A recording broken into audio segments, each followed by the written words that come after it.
Welcome to this week's edition of Focus on Connecticut. I'm Tom Appleby. The legislature ended its session about 3 weeks ago. We've talked with a couple of reporters who cover the Capitol. We talked with 2 senators, and now we're going to talk with 2 state representatives. Let me introduce them to you. Kim Fawcett is a Democrat. She represents the 133rd District, which is Fairfield.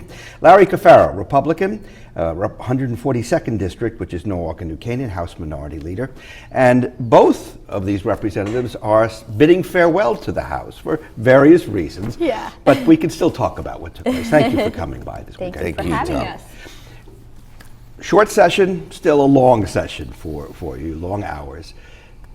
When you got home at the end of that session, or during the session, was there a moment when you said, we really did something great today?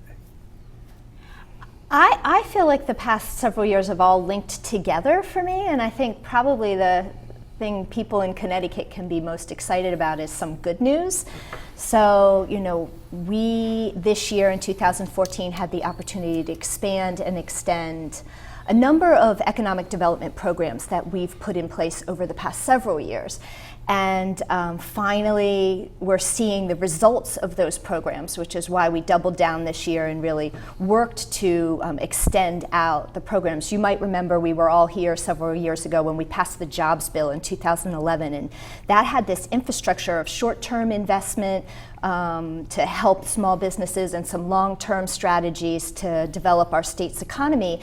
And what's really exciting now, 2.5 years later, is we're seeing the results and turning the curve. And so that we've seen the Small Business Express package engage about 1,700 businesses. That's with loans and grants and helping those businesses grow and expand. And the result has been about 14,000 new jobs in Connecticut. And that, along with some of the other strategies we've seen over the past 3.5 years, about 50,000 new jobs in our economy. And that number is kind of out there, but if you compare that number to the previous 20 years where we had incredibly stagnant job growth for 20 years in Connecticut, it's really exciting news for Connecticut residents to be able to say over this past 3.5 years, Republicans and Democrats worked together. We got serious about job development and the economy. We did this jobs bill. It's working. We're turning the curve, and there's certainly way more work to do, but we're seeing the unemployment rate come down, and we're seeing job creation finally happen in Connecticut. I'm going to let you respond to what she said, because I'm sure there's some disagreement. A little bit, then you can respond to my question. Go ahead. Well, first of all, when I got home, besides being very tired, I didn't have that moment, Tom. I didn't have that moment. As I have in the past, I've had an honor of serving for 22 years in the House, and there have been times where you come back and you say, wow, we did a good thing. That was not the case this year. Kim mentioned some of the successes, and they certainly are. We also had the UTC bill, which was a very exciting bill. But for every step we take forward, it seems like we take 2 steps backward. Yes, we've created 1,700 jobs through the Small Business Express program. But how many times, if you pick up the paper, you're reading about one company or another laying off hundreds and hundreds of people, moving out of the state of Connecticut. And they're doing that because Connecticut is not a business-friendly state. It has been rated the least business-friendly state to grow jobs and grow businesses, et cetera. When you read statistics, like 50% of our citizenry in the latest Gallup poll wants to move out of Connecticut. When you read that Connecticut is the least desirable place to retire in, you have to question, what could we have done better during this session, and why didn't we do it? So unfortunately, I did not have that euphoric feeling or proud feeling that, boy, we really turned the corner. We tried, I won't deny that, but as I said, we'll take a couple of steps forward and 3 or 4 backward, and that's the problem. I imagine the viewers sitting here, are these people on the same planet? Look at the statistics. Yeah, but the statistics do tell a story. I'm so glad you brought that up, because I read the same information, but really, if you look at the national migration data that from 2012, while we are hearing this story that people and businesses are leaving Connecticut, that's actually not the case in the statistics and the numbers. In the numbers, in 2012, we had an influx or an outflow of people to Florida. That's pretty predictable because our senior citizens are probably retiring there. We actually had also an outflow of people. About 3,000 people went to Florida, about 3,000 people went to Massachusetts, which I thought was interesting, why people would be leaving Connecticut for a higher tax state like Massachusetts. But the most interesting number is that about 23,000 people left New York and New Jersey and came to Connecticut. We actually had a net positive in 2012 of 8,000 additional residents in 2012. So that, when you're saying, well, people are fleeing the state, they are leaving. Certainly there's natural migration, but we really, I think that turn to changing some of the ways we're doing business in Connecticut and getting serious about our economy, in 2012, the numbers said people were choosing to come here. We're going to take a break. We'll let you marshal your statistics. Sure. When we come back, we'll hear them. Back in just a moment. Stay with us.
Welcome back to Focus on Connecticut. We were talking statistics and whether there's been an increase in the population or a dwindling of the population. And this week we saw that regardless of whether there's been a plus or a minus, southwestern Connecticut, namely Fairfield County, has seen an increase. Well, there's no question about that. I'm not going to argue with the fact that our population has increased. But let's talk about the quality of life. Before the show we were talking about our kids. My youngest just graduated college. I have three now that have fortunately gone through the Norwalk Public School system and gone to college and graduated. They can't come back to the town or the state that they loved and lived in so much because of lack of opportunities, because of the cost of living. How many people who are watching this show today could tell that story, where their children and grandchildren are in other states because they get a bigger bang for their buck, because it's easier to make a living, because their dollar goes further. That story is told over and over and over again. And that's what my concern is. Connecticut, the grandeur that I remember, this was the place to be. It was the place where businesses and corporations wanted to come, grow, and expand. It's not that place anymore, Tom. And it's not that place because of many of the policies that our government takes, our state government has taken. We have a schizophrenic government. On the one hand, we say, Connecticut's open for business, come on in. And in the same time, in the same legislative session, we'll take punishing legislative processes and policies that communicate to the world, don't bother coming to Connecticut. That's what's so frustrating. That's the statistic that I know about.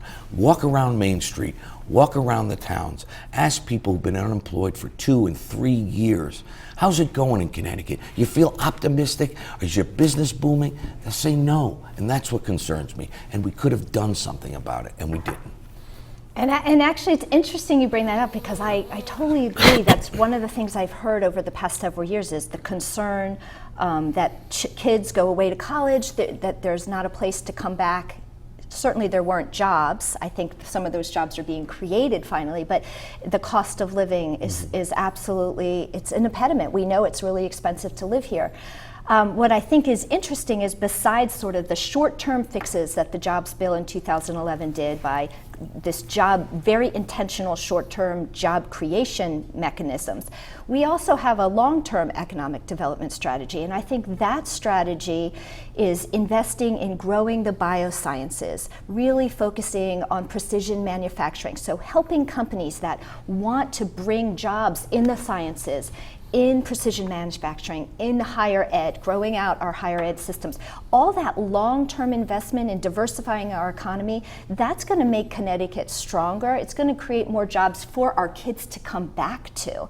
And so getting very serious, we've been very deliberate. This governor has been very deliberately focused on, we call it STEM, right? Everybody hears that phrase now, science, technology, engineering, and math. We're very serious about developing STEM programs at the university level, training people for jobs. But the reason we're training people for jobs in STEM is because we've been very deliberate about attracting long-term growth in those fields. And the goal is really to have jobs for, all of those fields, and for everyone trained in the STEM fields to be able to come here and live here and work here and afford, they're good paying jobs. Do you see that as the right direction for the state to take? Well, right now the right direction is let's create jobs. We talk often about we want to create a niche in bioscience and STEM and high-level manufacturing.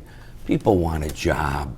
They want to work. There's tens of thousands of people out there that maybe don't have the ability to get a high-paying, unique technological job. They're looking for a job, and we have an obligation to create those kind of jobs too.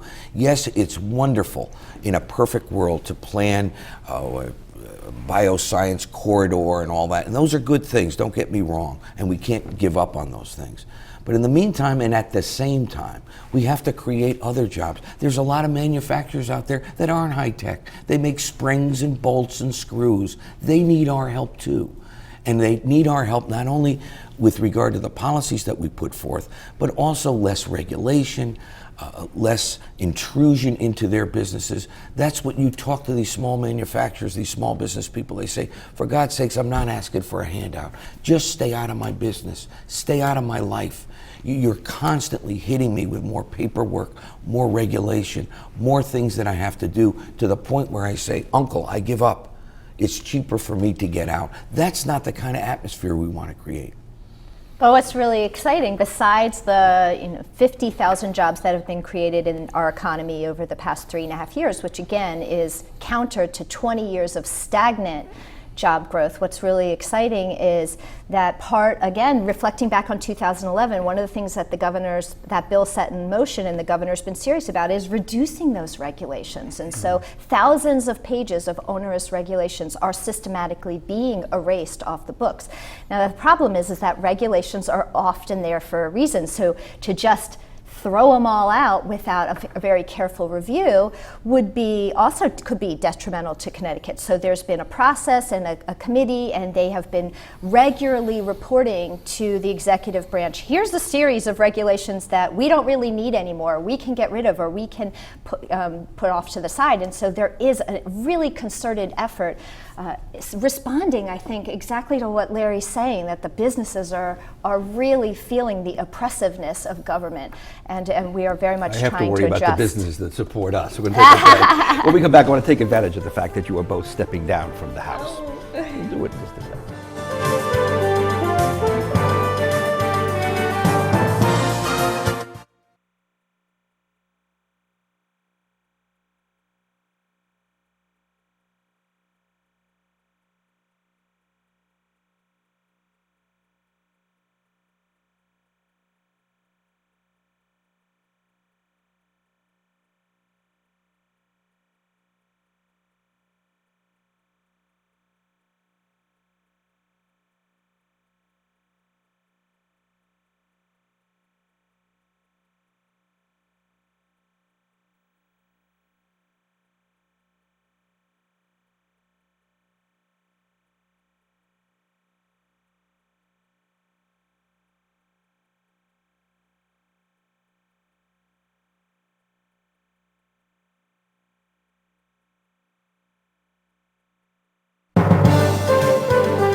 Welcome back to Focus on Connecticut. I'm Tom Appleby. Let me reintroduce my guests to you, both members of the House of Representatives.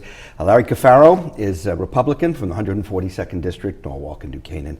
Kim Fawcett, a Democrat from the 133rd District, Fairfield. And as I mentioned at the beginning of the program, both stepping down. Larry Cafaro saying goodbye to his role in after 22 years, did you 22 say? years. 22 years Yes. in government up at the House. And Kim Fawcett is stepping down from the House so she can run for the Senate. So the House, in effect, is behind you. So I want to take this opportunity. Let's reconvene a convention to look at the Constitution of Connecticut, at the way things are done. If you had your druthers, you could recraft the way things are done in the House. What would you change? I'd have a unicameral system and eliminate the Senate. That's what I would do.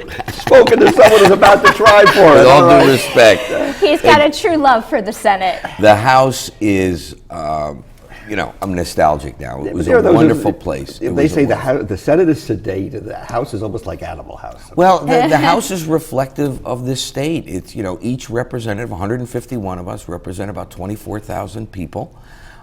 We represent our constituency well. As diverse as Connecticut is, that's how diverse our General Assembly is. Different needs, different wants, different backgrounds. And it makes it a wonderful place. It truly is. It's what I call, Jason Mraz, the recording artist, recorded a song called Beautiful Mess. That's what it is. It's a beautiful Well, mess. I'm looking at your two communities, Norwalk and New Canaan. Yes, very different. Very different. Very different. I represented Norwalk and Wilton at one time. It's a different, we have, it's a small state with 169 towns and cities, but they're very different in their culture and personality, et cetera, and that's reflected in the But House. talk about diversity. When you try out for the Senate, the area More you serve towns. is much, much larger. Many more towns. But I just have to comment on Larry's departure because I think the people of Fairfield County, I don't know if they truly realize how many years he's dedicated to the General Assembly, and what people maybe in their day-to-day lives don't see is the incredible presence and colorful character you are in the were in the General Assembly. And Thank you. besides being just a gifted orator, he's an incredibly intelligent, engaged legislator, and a huge hole is being left thank in you, the Kim. That's General very nice of Assembly. you. Thank you. Also extremely your witty. I was surprised to hear you weren't in the Extremely running for witty. the David Letterman slot.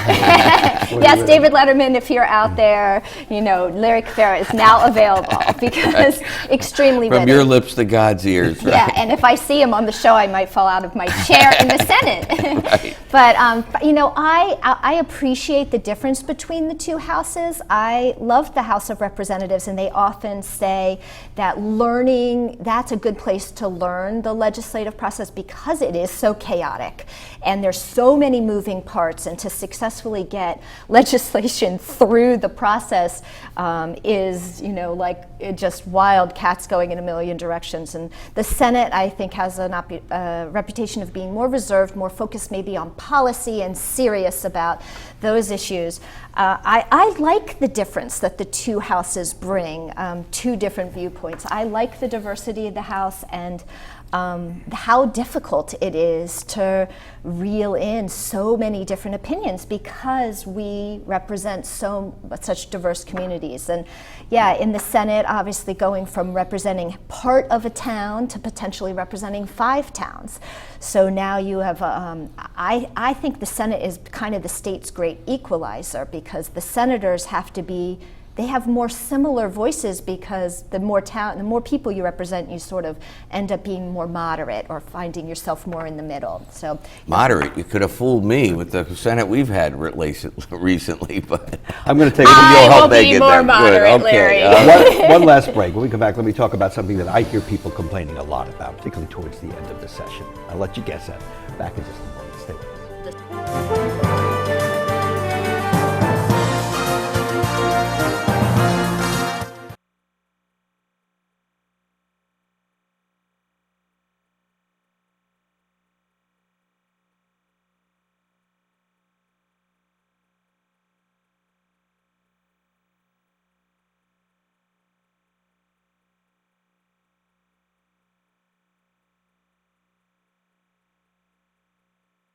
I think Themis has The lead. the lead, yeah.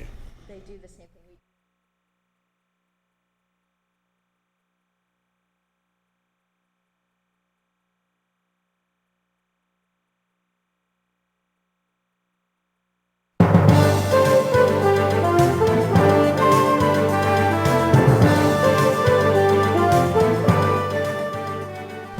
Just a few minutes left, alas, with our two state representatives. Whether it's the short session or the long session, you spend all this time in committee hearings, getting testimony, mulling over, and then we get to the last few days and the last night, and suddenly hundreds of bills, many you've never had a chance to read, some of which you wake up the next day and say, oh my goodness, and now we see that. For instance, the chocolate milk bill, in which chocolate milk was banned from school cafeterias because of the high sodium count, and no one really wanted to do that anyhow. So where am I going with this? You know where I'm going with this. Why can't we organize this so it doesn't come down to I have to cram the night before the big exam? It'll never happen. Yeah. It'll never happen, Tom. Because of the process, it starts, slow. We have about, 4,000 or 5,000 bills that are introduced each session. And about 10% of those eventually get passed and voted on. There are so many bills that are put into the hopper. There has to be a winnowing down of the process. And everything, when you have a time certain in any process, it's all going to get jammed at the end. It's human nature. We're all procrastinators. That's the way it happens. I doubt that will ever change. But it's not necessarily a bad thing. And I have to correct you. It is when you take away my chocolate milk. Well, you're right. You're You right. can still have there's chocolate things milk. that They didn't fall through want the kids to have cracks, chocolate because it never said chocolate milk. It No, said something that's about the high problem. sodium. But just to correct you a bit, you said, well, there's no way you could read every bill. Well, I got to tell you, we have enough people in our respective caucuses that we are reading literally every bill, every line, every word within those bills. Does one individual have that ability? Of course not. But we have staff and others that we rely on to mark a bill from our perspective, good or bad, and I'm sure the vice versa. And that's where the horse trading comes in. And also keep in mind, the bills that we're cramming in that last 24 hours, those bills started back in January in a process through committees, and so they've been alive for quite a long time. And so we have worked on them through committees and moving them out of, and they haven't just popped up on the floor. They've been around for a while. There are some that suddenly There's some, appear yes. that no one knew where they came from. Like Keno last year. Keno in the was a 11th surprise. hour. Are never discussed in committee. Correct. And that has been a Keno was bugaboo. passed, and the next day everyone said, I had nothing to do with it. I will say this year, and this is a tribute to our speaker, who is a Democrat from Kim's caucus. He was not very, very respectful of the process, and if a bill did not have an appropriate public hearing and did not go through the process, he was not inclined to bring it up and did not. So that was not the case in the Senate, but certainly it was in the House, and that's a tribute to the House leadership, that they respect the process, and that's important. So The public at least has to count Just on about the a minute process. left. If you could change something, give us 30 seconds of what you would change. If I could change, maybe a fairer process to get some bills called for a vote that we have such a difficult time getting called for a vote. Is that because of the politics involved? I would say getting them to the often fore? bills don't get called for a vote because there are special interest groups that have more power than maybe legislators. And if anything, the balance of power between special interest groups and the elected legislators to influence the agenda is something that I always find challenging. I would change the following. Right now, in the House of Representatives, there's 151 reps, and 97 of them are Democratic and 54 of them are Republican. I would switch that around so that 97 were Republican and 54 were Democrat, and that will fix the House of Representatives. And then we might see lots and lots and lots of cuts and gutting to state services. We'll have a balanced budget and we'll be on the right path. And we do have a balanced budget this We've run year, out of time. with By the no way, tax I increases. think Craig On Ferguson's paper. job is going to be open in about a year. Okay, Just- all righty. Thank you both for coming by. Appreciate Thank you, it. Tom. Thank you for joining us as well. Stay tuned. The news continues.